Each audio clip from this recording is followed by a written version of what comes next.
ആധാർ ഇല്ലാത്തതിനാൽ സൗജന്യ യൂണിഫോം ഉൾപ്പെടെയുള്ള ആനുകൂല്യങ്ങൾ 1,00,000-ലധികം വിദ്യാർത്ഥികൾക്ക് നിഷേധിക്കപ്പെടും. ആധാർ അപ്ലോഡ് 130 കുട്ടികളുണ്ട് എന്നാണ് വിദ്യാഭ്യാസ വകുപ്പിന്റെ കണക്ക്. 4,000-ലധികം അധ്യാപക തസ്തികകളും ഇല്ലാതാകും. ആധാറിന് പകരം ജനന സർട്ടിഫിക്കറ്റ് പരിഗണിക്കാനാകുമോ എന്ന ആലോചനയിലാണ് വിദ്യാഭ്യാസ വകുപ്പ്. സ്കൂൾ തുറന്ന 6ാം പ്രവൃത്തി ദിനത്തിൽ പൊതുവിദ്യാലയങ്ങളിലെ വിദ്യാർത്ഥികളുടെ ആധാർ അപ്ഡേറ്റ് ചെയ്യണം. 34,03,633 കുട്ടികൾ പൊതുവിദ്യാലയങ്ങളിൽ പഠിക്കുന്നുണ്ട്. എന്നാൽ അതിൽ 57,130 കുട്ടികൾക്ക് ആധാർ അപ്ലോഡ് ചെയ്യാൻ കഴിഞ്ഞില്ല.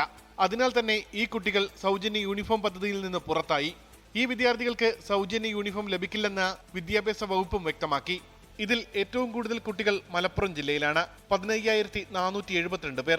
തിരുവനന്തപുരം ജില്ലയിൽ 5,724, പാലക്കാട് ജില്ലയിൽ 4,857, കോഴിക്കോട് ജില്ലയിൽ 4,499, കണ്ണൂർ ജില്ലയിലെ 4,262 കുട്ടികൾക്കും സൗജന്യ യൂണിഫോം പദ്ധതിയുടെ ആനുകൂല്യം ലഭിക്കില്ല.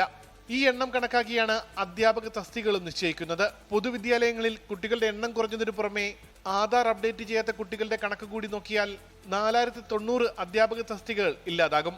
കുട്ടികൾക്ക് യൂണിഫോം നിഷേധിക്കുന്നത് വിദ്യാഭ്യാസ അവകാശ ലംഘനമാകും. ഇതിനു പുറമെ അധ്യാപക തസ്തികകൾ കൂടി കുറഞ്ഞാൽ സർക്കാരിനെതിരെ പ്രതിഷേധത്തിന് സാധ്യതയുണ്ട്. അതിൽ ബദൽ ക്രമീകരണം ഒരുക്കാനുള്ള ആലോചനയിലാണ് വിദ്യാഭ്യാസ വകുപ്പ്. ആധാറിന് പകരം ജനന സർട്ടിഫിക്കറ്റ് പരിഗണിക്കാനാകുമോ എന്നാണ് സർക്കാർ ആലോചിക്കുന്നത്. ഉമേഷ് ബാലകൃഷ്ണൻ, 24 തിരുവനന്തപുരം.